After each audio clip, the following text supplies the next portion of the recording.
Welcome to the Jameson Files. I'm your host, Carrie Weber, and I'm so happy to be in our main offices here in Oklahoma City, Oklahoma, with two amazing women in dentistry, my good friends, Jennifer Vickery and Brandi Williams. Jennifer is the Chief Operating Officer of Ocean Dental, and Brandi Williams is the Chief Growth Officer at Catalyst Dental Allies.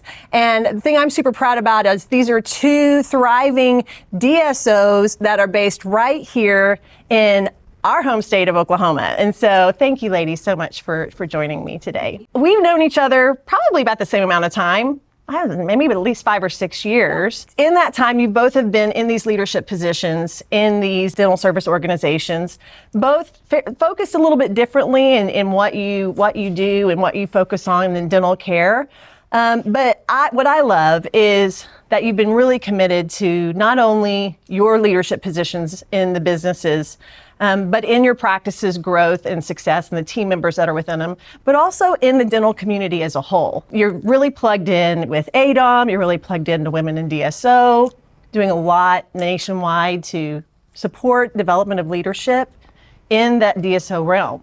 So I feel like, we've never done a podcast episode that revolves around DSOs. And so I think we're past due to have that conversation.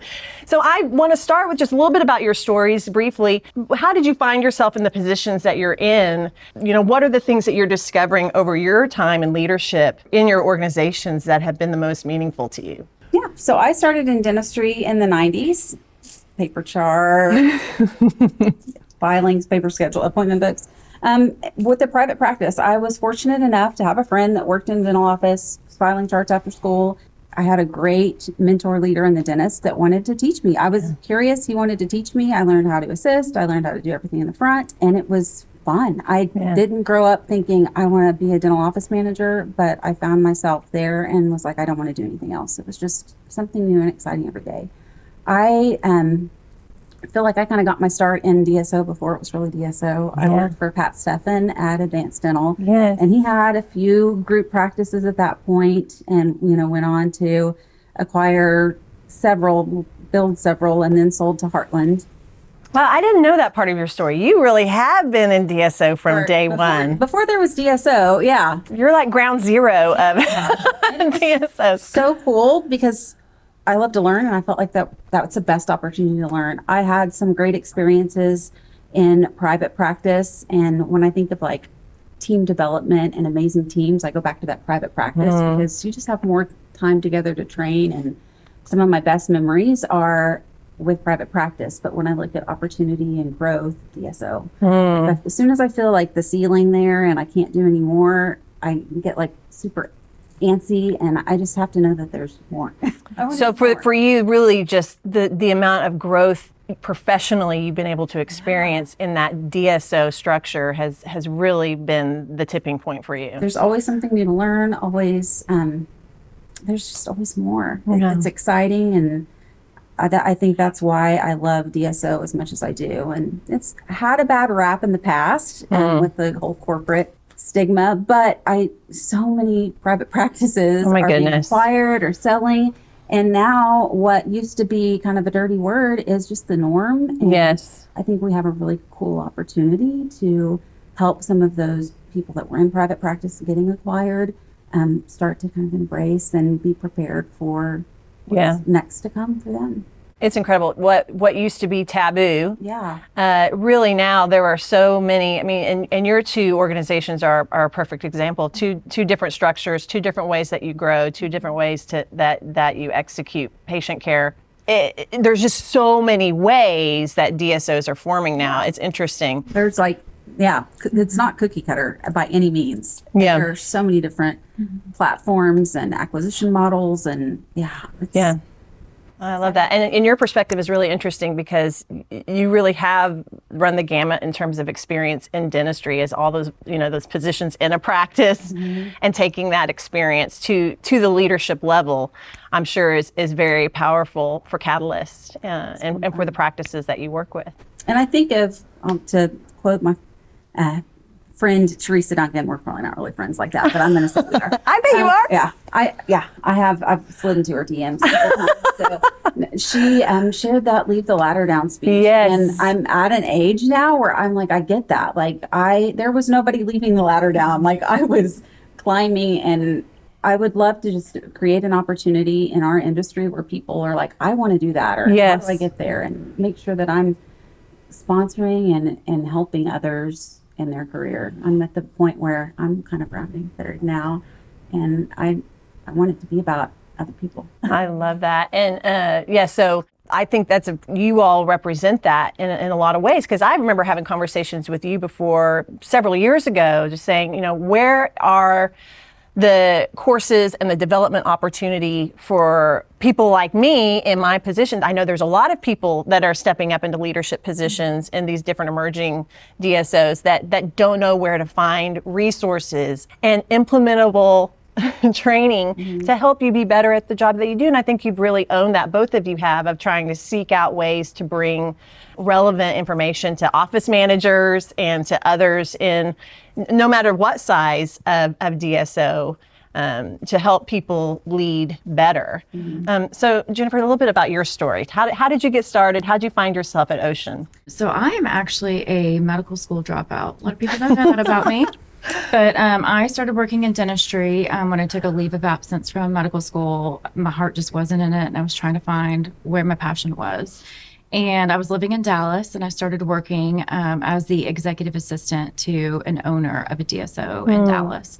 A little bit of a similar mission. It was Medicaid focused, not completely pediatric focused, but we had 8-9 locations across DFW. And in that, I just fell in love with the business side of dentistry. So 15 years later, I've been with Ocean almost 8 years now. Wow. Yeah. And I love it. I love the mission behind it. I love that we are serving in underserved communities, rural communities, touching lives. We've been in business 26 years, so now we're seeing a lot of second generation patients. Wow, yeah. Which is really neat to see them come in and bring their kids in and tell their kids that this is where they went to the dentist. And so I love it. I love that. This is going to be sad. Talk about rounding third, Brandi. I remember, and a lot of our team that are still at Jameson have been with us for a while would remember when Ocean Dental was coming into the industry, having conversations with the founding leadership of Ocean Dental and talking about their vision and getting to know what you all were doing when it was in Stillwater. Yeah. And so I remember from the start of where Ocean has come from. So really cool that you found that place. So when you all think about, because you're both in really pivotal roles in your organizations to, onboard and develop practices that are coming into Catalyst, or for you, the operations of the business in general. What have you found in the 8 to 10 plus years that has changed, that you see coming? When I think we all agree that DSO is taking a firm place into the dental profession as a whole, and will be even more so as we continue on. What do you see coming, and what do you see a need for in leadership in organizations like yours? So I do see that there's a shift in mindset, with generations coming in. A lot of the younger population, it's a different mentality. And I think rather than trying to get them to conform to what you want and your expectations, we are having to meet them where they are. We are having to find ways to keep them motivated, encourage them, and keep them inspired. But we are having to kind of meet them where they are with some of their lifestyle choices, really. Yeah. I think that has been the biggest shift that we've seen over the last 5 to 10 years. It's just a lot of the younger generation coming in. Okay. Not even 30 minutes before you all came in here, 3 of us were having this exact conversation. Because, and this is an issue, whether you're in a practice that is tied to a DSO or you're a solo practice, this is the narrative I am hearing everywhere. Yeah. So it's interesting that, you're not alone, little solo doctor. Everybody's feeling this shift in mindset in team. And, we're coming out of a 2-year, I don't know that we're out of it. I mean, you can tell me. We're not out of it. Of hiring. Yeah. And, really the supply and demand being, really in the favor of the job seeker. Sure. And so I am curious from you all, do you find that to be the biggest challenge when you're in a larger group, finding good people, keeping good people, keeping them inspired? Is that the biggest challenge for you? Yeah. I mean, I feel I'm the irrelevant one now. They definitely have the power. And what motivates me does not motivate them. And for me to think I'm going to be able to make that happen or convince them to, or mold them to, it's not. So I'm really having to be very intentional with my leadership and my thinking and my listening to find out what motivates everyone. How can I make this exciting and fun? Because at the end of the day, I do want them to love what they do. Yes. But going to evening CE, and that's not their bag. They don't want to do that. Yes. That's what I love. I don't want to do that. Do I get paid? Do I have to go? And so really just trying to listen, and it's been hard, but we've done some flex scheduling and, different types of incentives, and not just monetary, but lunches and just different gifts and things that we can to motivate and keep people engaged. Yes. It's been tough. Yes. And do you think, are there pieces in your organizations where you find culture development to be, is that a key priority in terms of building some kind of shared culture within Catalyst and Ocean? How do large groups do that? How do you build some kind of unified culture that these practices and the team members that are a part of it do feel this level of commitment and desire to bring their best and to stay? So we have a lot of collaboration between clinics, especially that are in the same state or the same district. We do a company newsletter every month where we feature the employees, things that they're doing in the clinic and the communities that helps them to see and acknowledge that, okay, I'm not on a rock. I am tied to something that's bigger. We try to be on a first name basis with every employee. We've got, 200 employees. Wow. So for me to be able to walk into a clinic and say hi to everyone, and, my goal is always to know at least 80% of who I'm seeing in the clinic. Coming out of COVID, it's really hard. Yes. It's all covered up in PPE. So I think that, making sure that you are connecting with them, you're finding ways to connect with them, you're relatable to them, that they can approach you and say hi, you can have a quick conversation in the hall, but not overstepping, proper leadership and chain of command. But I have seen a lot of things that we've done kind of similarly too with, you guys do your big summit once a year where you kind of bring everyone together. It's great. Where they're able to see that they are bigger. they're part of something bigger. Yes, that community tie. It's important, and I think I appreciate that you both have that sense of awareness, and that's a priority to help listen. I love that you use that word, Brandi. To listen to. Each person's going to be motivated and driven by different things. And so to be able to listen and learn and develop and be flexible, it doesn't mean that you don't set very clear expectations. That's absolutely not what we're saying. How we get there looks very different now across the board. But that communication piece, listening, but also clearly communicating and tying them not only to a culture and to the community of the organization, but also making sure that clear expectations are set is such a key element to performance. So what other pieces, you talk about culture, talked about that engagement piece of being a big challenge and something that you focus a lot of energy on. What are other aspects of that DSO structure, the managing and leading of multiple locations that you find you have to put a lot of energy and priority on for you to experience success? Consistency, training. And we devoted, that's pretty much 100% of my role right now is training. Every new manager that comes in, we spend 3 weeks of training, which was not the case before. It was good luck, sink or swim, because everybody is busy. And when you try to do that in the office, there's patients coming in, the phone's ringing, and we just felt like the message wasn't getting across to everyone, and it wasn't consistent. So trying to create efficiencies, consistencies, to where we do have like the annual summit where we devote that to some training and culture building, and then breakout summits throughout the year, team trainings, learning management systems, and then just trying to ensure that everyone is consistent in their message, that it's not from the top to the bottom, everybody gets the same message and it doesn't get muddied along the way. I think for me, I spend a lot of time trying to focus on building confidence of my leaders and really encouraging them to be brave. You guys, we've worked together almost 8 years. You know what I would do. What would Jen do? If you can't get a hold of me, execute. I believe in you. And if it's not the right thing, we will figure out how to clean it up. But rarely is it ever not the right thing. But giving them the confidence that I support you, I believe in you, and you can do this. And I can't be there for every decision. You don't want to be there for every But decision. we know. But you guys know the vision. You know what we're trying to accomplish. If you feel confident to execute in that decision, fly. Fly. That's great.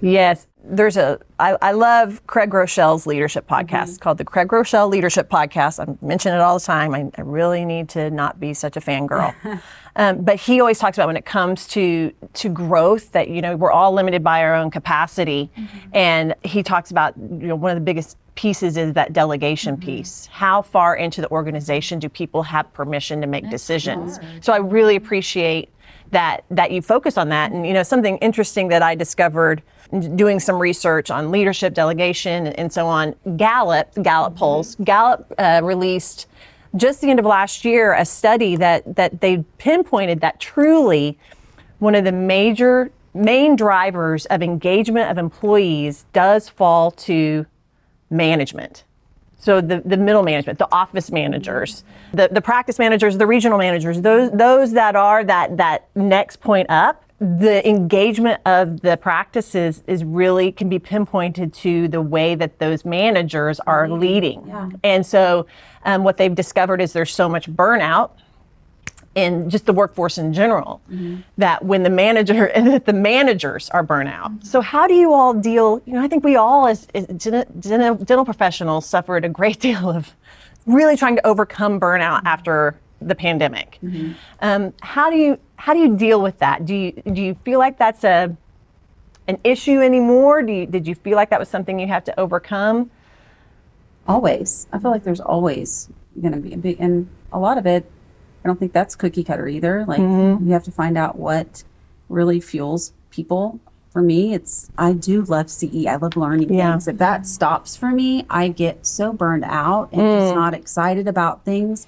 But when I have the opportunity to get poured into, I spew that to all of the people that work alongside me. And I think when we pour in and give to our leadership team and support them, they feel empowered. They feel empowered too with the rest of their team and become cheerleaders, and it really does set the tone. I look at some of our, if you look at a regional manager that is just not excited about what they're doing, you can look at the other offices they support and feel that too.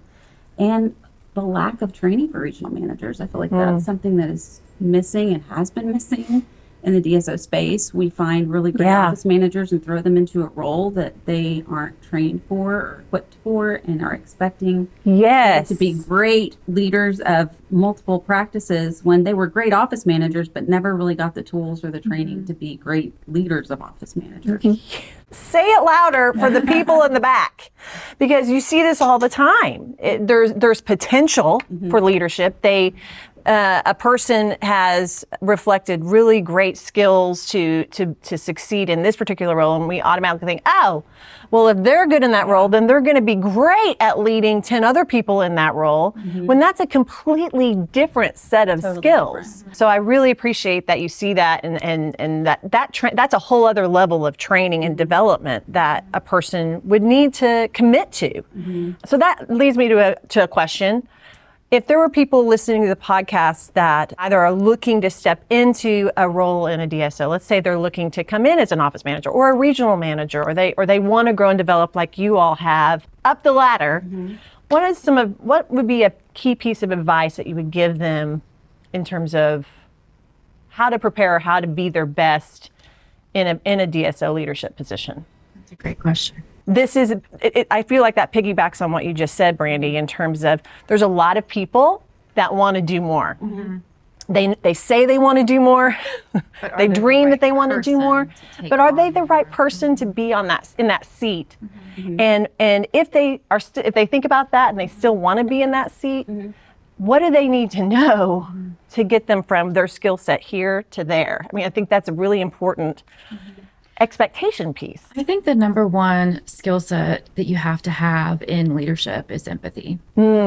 I think that you have to be able to differentiate between when to give in, when to cut somebody some slack, and knowing when they need accountability. And that is, I think, part of the hardest part of leadership. That's something you're really great at. Well, and leadership in a DSO, because, when we talk about the taboo pieces of DSO, there's a stigma that, I'm going to go and they're just going to tell me what to do and tell me how to do it. And I have to. Yeah. So that piece of listening, empathy, that's not in the chit chat about DSO. Right. So I find this fascinating that both of you have keyed into that. So sorry to interrupt, but a little bit more on that. So empathy, if a team member is struggling, why are they struggling? Is it a work problem? Is it a home problem? Where do you draw the line on where those two bleed into each other? How can you help and support that employee? Or how can you have the conversation with that employee of, maybe this isn't a good time. Maybe this isn't the right role for you right now because we have, a lot of distraction and noise over here. And, knowing when to support your employees through a hard time and when it's something that really just the passion isn't there. Yes. And there's always going to be a noise that distracts them because it's not their true passion. Yes. And just helping identify, that in people. But I think empathy is really important. Empathy and accountability. I love that. Anything to add on that, Brandi? I think mentorship's important. I mean, I can speak personally to that because I reached out to you early on at Catalyst, like help me. Yeah. And I've gone from so many different seats until I actually found the one that made sense and where I felt like I'm thriving and helping the most. So I definitely think find somebody that you aspire to be like and that is successful in their role, and surround yourself with those kind of people and get feedback and guidance from them. And then if you really are interested in that career growth, let your boss know, let them know what are the next steps, where do I need to be, how can you help me with that? I don't know too many people that I've worked with that didn't want to help me succeed or that didn't really have a genuine heart to grow me. So if that's something that I know somebody wants to do, I'm going to try to find every opportunity imaginable to let them flourish and grow and support them. I love that. And it's not only to find mentors, but to be able to be mentored, coachability. And that I always call it the ongoing passionate curiosity for what you do. I think there's a mindset in anybody in any kind of leadership or growing in their leadership will discover very quickly, I'm never going to have this like 100% figured out. We're all going to be continuous learners in this because the mindset of the employees are going to change or COVID happens or whatever happens, and you have to be continuously developing your skills to be better tomorrow than you were today. So the people that are going to step in, if you are a person that's looking to step into more leadership roles and are exploring DSOs as a place for your professional growth, you must be coachable. And I would also recommend, as you're evaluating a company that you want to be a part of, I would ask questions of where training and development falls. What are the priorities of training and development? And it's funny that you almost went in medical. Jess, my husband, who we own Jameson together, has his master's in health administration and was going to go work in administration in hospitals. But the leadership development focus was never present in any of the hospitals that he interviewed for. So people kept asking, why would you not just continue working with Jameson? He finally realized, I don't know why. If you want to thrive, you have to be poured into, and so organizations that get that and create those kind of developmental opportunities will have great leaders come up. So I love that. So one more question about DSO, and then a couple of questions about ADOM. If you were talking to doctors that were looking for their career path or looking to make a change with their practice or their career, what would you want to tell them about entering into working relationships with a DSO, with a dental service organization? I think that can be very different from DSO to DSO. So I think a lot of times, when they're looking to transition to a DSO, it could take a few conversations to really find the right one. I feel like we all do things a little bit differently with how we partner with the dentist. You guys acquire. We're 100% de novo. We've never acquired any practice. So I think a lot of what you guys probably, I would assume, embrace when you buy a practice for a little while before you change and convert, it's just going to be very, different. So I would try to find, what their pain points were in their private practice. Why are they looking to get out? And see which DSO might be the best fit based off of that. And then, of course, their skill set, the patients they're going to serve, the community they want to be in. Really, it's kind of like a matchmaking process. Yes. To find the It's right dating. It is. And if it's not the right fit, it can be devastating, not just to them, but to us too. Yes. If we hire a doc and it's not a good fit, it's devastating to the patients that have to go through another doc, another turnover, to the staff that gets attached to the doc. So it really is important that it's a good fit and that they kind of go through that whole process, Courtship. all of those, courtship to really determine. Well, I have had the unique opportunity to work with a lot of private practices, but we're seeing more new grads come in too. And it's almost like heartbreaking to see how difficult it is for a private practice to be successful. They pay so much more for their supplies and their lab fees and their reimbursements from insurance are so horrible. And I look at all of the advantages that they have going from a private practice to a DSO to become so much more successful financially, and they get the opportunity to grow too. I mean, if they have something that they really love, a procedure that they're very passionate about, now that opens the door up to training, development, mentorship, or maybe traveling if they are interested in doing that in other places or learning more procedures. So I of course love DSO, and I see what it has done for some of our dentists that were ready to retire, that we're like, I thought you were retiring. And they're like, no, I'm having so much fun now. I don't retire. I'm like, You've made it easy for me. So and with any DSO, any private practice, there's going to be stumbling blocks. There's going to be issues that come up. But I think it's a great opportunity for new dentists, for older dentists, because you've got a support team behind you that wants you to be successful. You've got so many new efficiencies and resources and platforms, AI and things that, you might not be able to do in a solo practice. Yes. You're not swimming in debt, hopefully, so you can focus more on what really matters, which is the patient and the team. So. Yeah, I love that. I mean, it really comes down to philosophical fit, and I love what you said. If they're looking to go into a DSO relationship, to figure out why, and that all comes down to professional vision. What's your vision for your career moving forward? Why would you want to go into a relationship or a partnership with an organization outside of owning your own business? And figure out what the questions are that you need to have answered to make sure that philosophical fit is there. I mean, I tell people, when you're looking for a practice management software, patient communication software, think through what you want it to do for you and ask those questions in the demo. Why would you not take those steps to vet the organization you're going to align yourself with? So I love that advice, and hopefully you all were listening to that great advice. So briefly, let's talk about, both of you not only are really committed to leading within Ocean Dental and Catalyst, but you also do a lot outside of that, both very active in ADOM. So tell me a little bit about that and how you came to find yourselves really stepping up to the plate to build, especially here in Oklahoma, the ADOM presence. Got suckered into that one totally, and I dragged her along with me. Yeah, she did. Yeah, watched it. Well, thank goodness. I know. During COVID, I was watching a Front Office Rocks, shout out to Laura Nelson. Yes. Video, and there was like, test drive ADOM. I'm like, I've never heard of that. I didn't know this existed. signed up for it and ended up being like a featured member. Our Patterson rep was like, we wanted a local chapter. You should start one.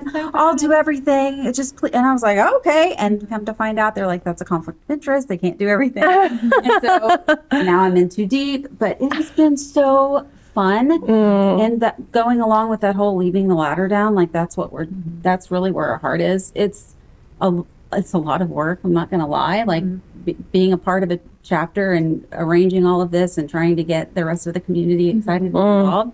It's a lot of work, but it's so much fun, and I found so much like fulfillment and joy with just what we've been able to do in the few short years that we've had the chapter, or the DPLN now, and what it's doing for the community. And there's still so many people that have no clue that we're around. Yes, it's really just a support group for office managers, and it's. If you're in a private practice, a group practice, a specialty practice, it's really just an opportunity. And now we're support for all dental professionals. Yeah. Yes. Making that transition. And I found ADOM through Paul at Cedar Solutions. So we were doing a HR webinar during the midst of COVID and furloughs and furlough letters. Oh my gosh. A whole file. Thank goodness for them during the pandemic. Goodness. And he shared a post about a free ADOM membership. And so I clicked it and I signed up. And my first newsletter, I think, had a picture of Brandi in it. I texted her and I said, "What's this?" And she said, "Come be my VP." Guess what? You're hired. Yeah. So it's been a fun few years, and Green Leader, exciting, yeah. Green Leader Award winner. That was fun. Was that Mastery level? Yeah, 23 fellow, something like that. Yeah, it was fellow. fun.